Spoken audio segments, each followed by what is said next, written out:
Ah, 94. d'accord.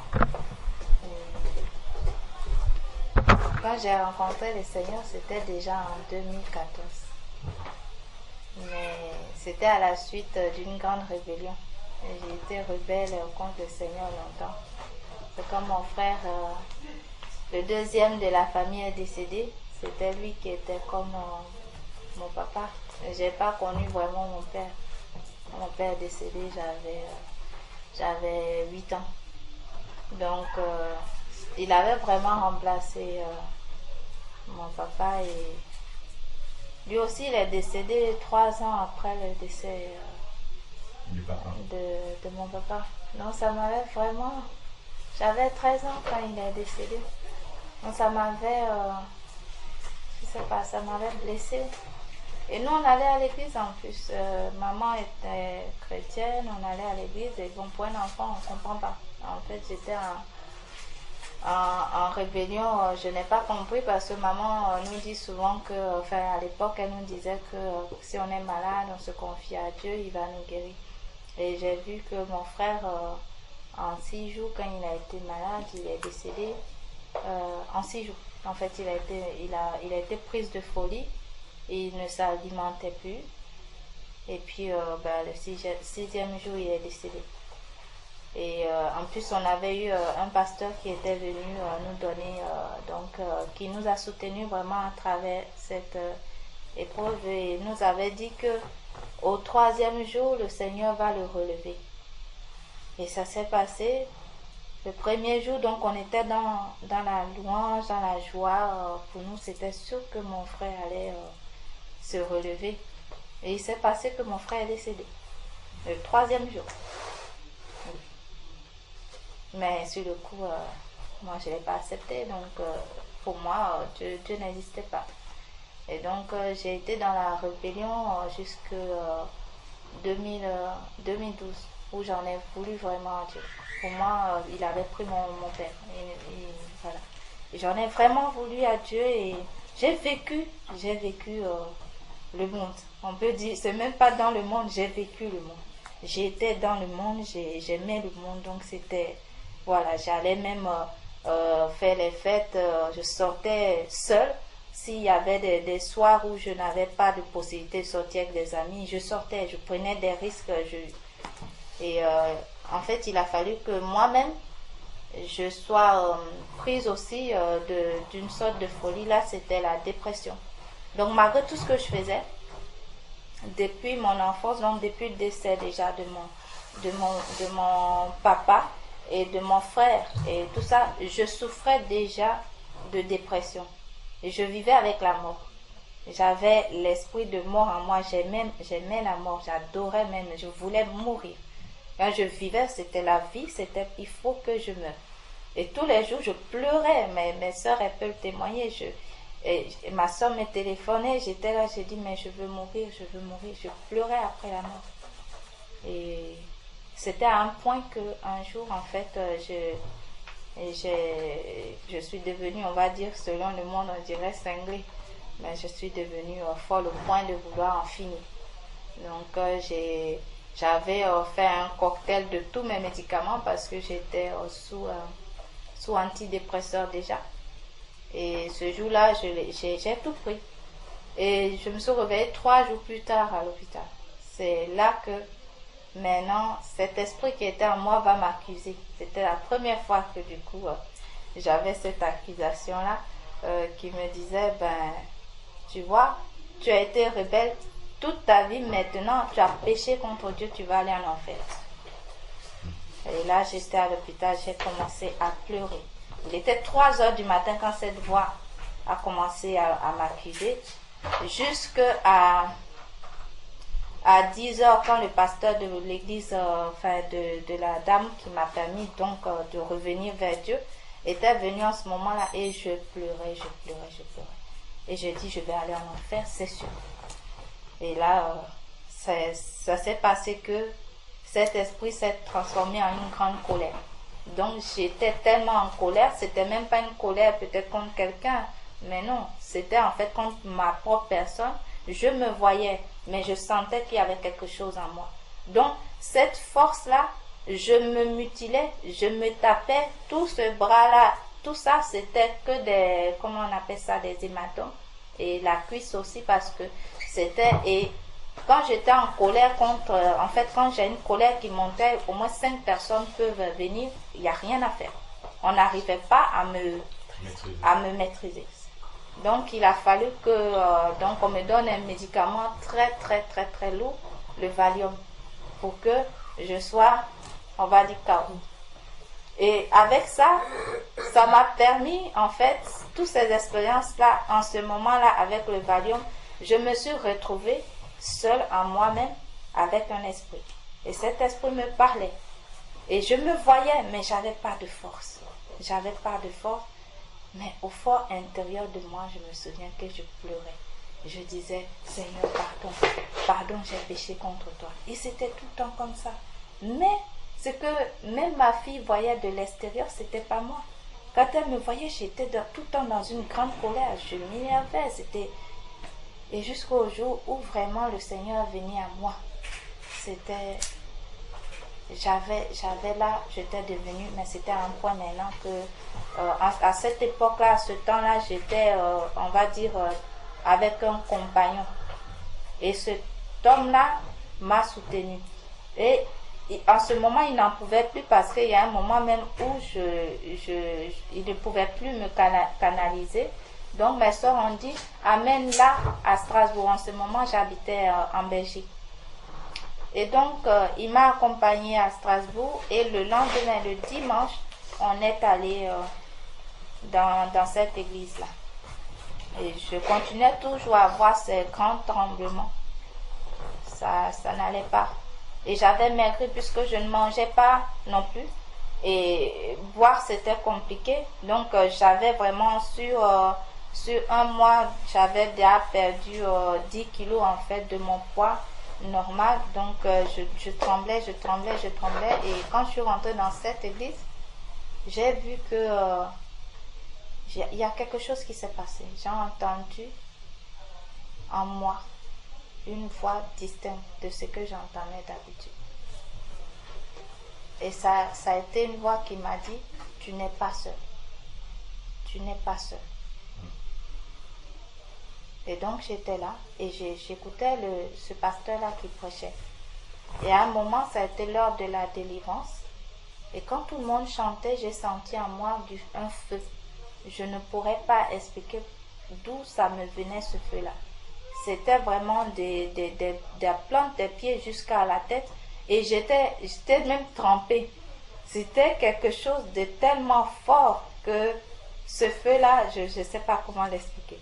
Et ce jour-là, ça a été le jour de ma délivrance. Donc cet esprit-là est parti. Et en moi, j'ai ressenti une paix. Pendant longtemps, j'avais eu, en fait, ma fille, quand je l'ai eue, quand elle était petite, je lui faisais les câlins, mais plus le temps passait et plus cet esprit grandissait en moi, cet esprit mauvais, je ne pouvais plus serrer ma fille contre moi. C'était impossible, je la sentais. Quand elle passait, on dirait que ma fille avait une odeur. Je ne pouvais pas. Mais ce jour-là, quand la délivrance a été, ma fille passait, je l'ai embrassée. J'ai pris l'enfant dans mes mains et je l'ai serré contre moi. Je lui ai témoigné de l'amour ce jour-là. Et c'est à partir de là maintenant que j'entendais l'Esprit du Seigneur qui me parle. C'est là que je n'ai pas lu, en fait, au début, je ne connaissais même pas qu'est-ce qui était écrit dans la parole. Mais c'est lui qui me poussait maintenant à lire la parole. Et quand je lisais, j'étais là, je dis, mais ça, je ne comprends pas. Et je dis, non, Seigneur, ça, je ne comprends pas. Et je sais pas, c'était comme, je donne toujours l'exemple dans les dessins animés, parfois on a une personne qui est là et puis quand il réfléchit, il y a une lumière qui s'allume. Ben, c'était un peu comme ça, c'était dans ma tête, tout de suite, je voyais clair et l'esprit m'expliquait les choses et un jour j'étais là dans ma chambre et l'esprit me montre que voilà, tu dois changer maintenant ta manière de t'habiller. Mais c'est quelque chose qu'on m'a pas enseigné. Et comme ça, sur le coup, j'ai obéi, j'ai tout jeté, mais il y avait une chose que j'arrivais pas. C'est pour ça quand tu as dit qu'il te demande quelque chose auquel tu tiens pour t'en séparer, c'est pas facile. Et ce jour-là, ça a été le pantalon. Parce que moi, j'ai toujours mis le pantalon. Je ne savais pas m'habiller autrement. Et il m'a demandé le pantalon. Et là, j'ai résisté au Seigneur. Parce que j'ai dit, mais j'ai toujours connu le pantalon, Seigneur. Qu'est-ce que je vais mettre? Je n'aime pas les robes, je n'aime pas les jupes. J'ai tout jeté, tout ce que tu m'as demandé, j'ai jeté, mais là, le pantalon. Et donc, bon, comme tu disais, j'ai un peu contourné. Et ça a été la porte ouverte, en fait, sur mon chemin avec le Seigneur depuis 2014. Donc, il m'interpellait souvent dessus. Il y a des moments que je laissais et puis après, je revenais. Et puis un jour, quand j'étais en Belgique, mes soeurs aussi insistaient d'un côté, viens en France. Donc pendant 6 ans, j'ai résisté à mes soeurs. Je dis non, moi je suis en Belgique, je me sens bien. Non, viens, nous sommes ici, on va te soutenir, là-bas tu es seule, tu n'as personne, pourquoi tu restes là-bas seule? Donc je viens. Et ce qui se passe, c'est terrible parce que mes sœurs, elles ne sont pas vraiment dans la foi. Elles sont pas. On se donne l'aspect chrétien, mais on ne l'est pas. Et quand je suis arrivée, ça a été en fait la catastrophe. Parce que j'ai trouvé un emploi, je ne trouvais pas de maison. Et je vivais chez ma sœur. Et ma sœur, qui est en fait dans la chair, on a senti vraiment qu'il était temps de partir. Donc il y avait tout ça qui me faisait tellement mal.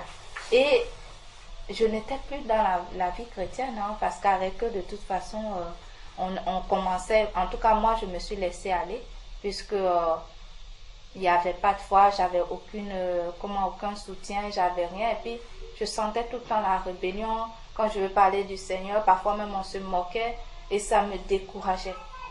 Et donc, j'ai laissé le Seigneur de côté. Et voilà que j'ai rencontré dans le monde le papa de ma dernière fille, avec qui j'ai eu 7 enfants. Et quand je suis tombée enceinte, il m'a dit, je ne veux pas d'enfant. Donc, tu avortes ou tu te débrouilles. Et là, ça a été vraiment la chute. Parce qu'en ce moment-là, j'entendais plus le célèbre. Je n'entendais plus. Et j'étais chez ma soeur ici, la maman des jumelles. Je dormais par terre. Elle m'avait dit, viens dormir dans mon lit, mais j'arrivais pas. Il fallait que je sois, en fait, j'avais besoin d'avoir un coin pour moi. Et dans le lit, j'y arrivais pas de toute façon, donc je dormais par terre. Et à un moment, je dis oui, aujourd'hui c'est moi, l'enfant n'est pas encore né. Mais quand l'enfant va être né, on va dormir où? Et ma soeur me dit, non, t'inquiète pas, moi j'irai au salon, tu vas prendre ma chambre. Je dis, déjà là, ça se passe pas toujours bien, parce que il y a eu des moments d'approche entre elle et moi. Et puis à un moment, j'étais là, je dis, Seigneur, là je suis revenue au Seigneur, parce que je souffrais tellement. Mes soeurs ne comprenaient pas. Malgré qu'elles étaient avec moi, je parlais, je pleurais. Mes soeurs ne comprenaient pas ce que je vivais. Et en ce moment-là, c'est Dieu qui m'entendait. En fait, il a fallu que je vive quelque chose de grave, de pire, parce que là, pour moi, c'était l'humiliation totale. J'avais chez moi, je vivais, on va dire, j'avais un rythme de vie, mais à cause de la famille, quelque part, je me suis dit, bon, c'est vrai, je vais avoir le confort, ils vont me soutenir pour la petite. Aujourd'hui, je me retrouve où? Chez ma soeur, enceinte, par terre, l'enfant va naître, où est-ce qu'elle va être? Je ne sais pas. Donc, je pleurais. Ma fille, elle est témoin. Je pleurais, je ne pouvais pas. Je sentais ça monter, je commence à pleurer. Oh Seigneur, qu'est-ce que j'ai fait? Je te demande pardon. Et j'étais là, je pleurais. Et un jour, je suis tombée sur une dame, sur un site aussi qui avait déjà vécu la situation comme moi. Ils ont créé un site qu'on appelle les cigognes, qui est des mamans qui n'ont pas, en fait, le père n'a pas assumé l'enfant, ou bien parfois des enfants abandonnés. Et cette femme qui était à Lyon, et je parle avec elle et elle me dit, ma soeur, tu sais, si tu veux, tu peux venir à Lyon, tu peux faire la demande de logement à Lyon, tu vas voir, ça va aller vite. Entre-temps, j'avais déjà prié au Seigneur qui m'aide à trouver un logement, une solution pour partir et tout ça, pour trouver un lieu où, avoir un lieu où vivre avec mes enfants. Et mon amie là, elle me dit ça. Et je lui dis à Lyon, c'est pas à côté. Moi, j'ai quitté la Belgique pour venir habiter avec ma famille. Et toi, tu me dis, viens à Lyon? Non, je viens pas à Lyon. Et même pas la semaine qui suit, ma fille me dit, mais maman, on va à Lyon. Je dis, pourquoi tu me parles de Lyon? Moi, je vais pas à Lyon. Si je vais à Lyon, ça veut dire que toi, tu vas rester ici. Puisque, premièrement, on n'a pas de logement. Ça veut dire que moi, je pars, je dois te laisser pour pouvoir trouver une place. Et ma fille me dit, non, maman, t'inquiète, moi, je suis grande, ça va aller. Donc, j'ai dit, bon, entre-temps, je vais envoyer des mails un peu partout aux personnes où je sais qu'ils peuvent héberger une femme enceinte. Donc, je l'ai fait partout ici, dans Paris. J'ai contacté presque tous les centres. Pas de réponse positive. J'ai contacté à Nantes, à Lille, à Strasbourg, à Lyon. Et c'est à Lyon qu'on m'a répondu. J'ai dit, ah, Seigneur, tu veux vraiment que j'aille à Lyon? Donc, j'appelle la dame me dit, nous, on n'a pas de place, mais je connais une autre qui a peut-être une place pour vous. Et cette femme-là, je l'appelle. Et je lui explique la situation. Elle me dit, ne vous inquiétez pas, nous, on a une chambre pour vous. On la bloque, la chambre. Et quand vous serez prête, vous pourrez venir. J'ai dit, c'est pas sûr que je vienne. Hein. Je lui ai bien dit, c'est pas sûr que je vienne là. Je cherche un moyen de trouver un logement parce que j'ai déjà le boulot. Il faut juste un logement. Si je trouve à Paris, je vous dis, c'est pas sûr que je vienne. En plus, j'ai toute ma famille. Elle me dit, mais ne vous inquiétez pas. On laisse quand même l'appartement. Et donc, cette femme-là, maintenant, tous les jours ou tous les 2 jours, elle va m'appeler pour savoir où est-ce que j'en suis, est-ce que j'ai trouvé quelque chose, et me rassurer qu'il y a une chambre pour moi, de ne pas m'inquiéter. Et pendant 1 mois, je m'acharnais sur Paris pour trouver quelque chose. Et je lui avais donné une date, je lui ai dit le 30. Si le 30 novembre, je n'ai pas de logement, je viens à Lyon. Et 30 novembre est arrivé, je n'ai pas eu de logement. Et là, j'ai loué le Seigneur. Je l'ai remercié parce que j'ai vu que c'était lui. J'ai dit, Seigneur, c'est toi qui veux que j'aille là-bas. Je te remercie. Mon frère, quand je suis arrivée à Lyon, le Seigneur avait tout disposé. C'est-à-dire, les gens pour m'accueillir, que ce soit les chrétiens, les païens, j'ai eu vraiment, je sais pas, une paix quand j'ai mis les pieds à Lyon. J'ai été libérée en fait de l'angoisse que j'avais quand j'étais sur Paris, de la peur du lendemain parce que c'était devenu mon quotidien. Qu'est-ce que je vais devenir? Qu'est-ce que je vais devenir? Mais quand je suis arrivée à Lyon, en fait, c'était comme si tout était accompli. J'étais dans une paix. Donc, j'avais une chambre dans un logement où on était tranquille. Les dames, elles allaient faire les courses, on faisait tous ensemble à manger. On était tranquille jusqu'à la naissance de l'enfant. Je n'ai fait que 4 mois dans cette association et j'ai trouvé un logement. J'ai trouvé un logement, on m'a proposé 3 logements. Tout le monde me dit, les assistants sociaux, mais vous savez que ça jamais c'est arrivé du temps où je travaille ici. Depuis que j'ai commencé à travailler, je n'ai jamais vu ça. Qu'on propose 3 logements à une personne, 3 entreprises différentes. Ça, elle me dit, mais vous avez quelque chose. Hein? Je dis non, je lui dis comme ça, moi je crois en Dieu et je crois que c'est le Seigneur qui a fait ça. Donc, en fait, en 4 mois, j'ai eu 3 propositions de logement et je suis arrivée où j'habite aujourd'hui. Et c'est à partir de ça que j'ai décidé, parce que quand j'ai vu la sœur Esther, qui a été pour moi un facteur qui déclenche en fait, qui m'a vraiment motivée, il a fallu que je voie cette femme qui était humble. Donc, que ce soit dans sa manière d'agir, son comportement, sa manière de faire, même l'apparence même. En parlant avec elle, je dis Seigneur, c'est ce que je vais arriver à faire. Et c'est comme ça que je me suis retrouvée en fait petit à petit. Plus on parlait ensemble, on parlait du Seigneur. Et l'amour du Seigneur commençait vraiment à grandir en moi, à revenir en moi et tout. Et un jour, j'étais en train de balayer ma maison après toutes ces expériences. Et là, maintenant, j'entends la voix du Seigneur que je n'entendais plus de façon distincte comme avant. Et là, j'ai entendu, genre, ça suffit maintenant de vivre comme ça. C'est la dernière fois. C'est vraiment, j'ai entendu une voix sévère. C'était pas comme d'habitude. C'était sévère. J'ai dit, oh, là, Seigneur, je ne t'ai pas entendu comme ça. Depuis 2014, tu m'as parlé, mais là, c'était un ton sévère. Et j'ai dit, si c'est ta volonté, alors je vais vraiment, je vais m'atteler vraiment à marcher selon ta volonté. Et c'est comme ça, ce jour-là, j'ai jeté mes pantalons. En fait, je me suis débarrassée enfin de ces pantalons que j'avais depuis 2014.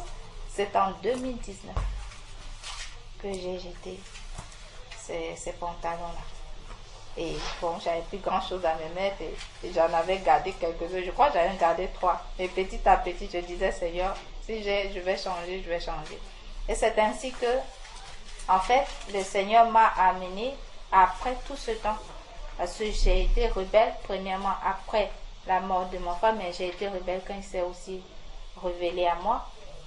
Et j'ai laissé beaucoup de portes. En fait, aussi, disons-le, je n'étais pas très mature non plus. J'ai vécu entre le monde et voilà, et le Seigneur souvent. Parfois, c'est quand je souffrais que je venais à lui. Mais aujourd'hui, c'est plus ça. C'est qu'aujourd'hui, je ne vis pas parce que je ne vais pas à lui, parce que je vais peut-être avoir une bonne santé, une belle maison. Non. C'est parce que pendant tous les temps de ma souffrance, j'ai compris que le Seigneur, c'est lui qui m'a porté jusqu'à ce jour. Amen. Alors, je n'ai plus rien à lui demander. En fait, tout ce que je veux maintenant aujourd'hui, c'est de l'aimer. En retour par rapport à comment lui, il m'a aimé. Et quand je lui posais, quand je parlais comme ça, j'étais en train de chercher pour lire le psaume 104 et je suis tombée sur le psaume 107. Et là, en lisant, et chaque fois, je voyais les étapes. Depuis mon plus jeune âge, le Seigneur me montrait le déroulement de ma vie jusqu'à aujourd'hui. Et il m'a montré, j'étais là. Alors j'ai dit, Seigneur, là aujourd'hui, qu'est-ce que je peux te demander? Tu m'as tout donné. Tu m'as tout donné. Certes, je n'ai pas la situation professionnelle que j'aurais voulu exercer. Mais même ça, le Seigneur m'a enseigné aussi dessus pour que je prenne un chemin qui lui plaît à lui. Donc, même ça, encore, je dis, je te laisse maintenant guider ma vie, mais moi, je voudrais en retour t'aimer de la façon que tu m'as aimé. C'est pour ça que quand le frère m'a demandé qu'est-ce que tu désires le plus, moi, mon désir, c'est ça. Je voudrais vraiment arriver en fait à vivre la vie pour laquelle il m'a envoyé. Et le faire vraiment, comment dire, avec tout mon être. En fait, sans avoir encore des faux semblants, oui, mais on va dire jouer un peu, non, en fait. C'est tout ça que j'ai regroupé comme ça. Et donc ce témoignage-là, c'est, on va dire, le témoignage de ma vie. Amen. Mais c'est ce qui m'a amené au Seigneur. Gloire à Dieu. Amen, amen, amen. Gloire au Seigneur.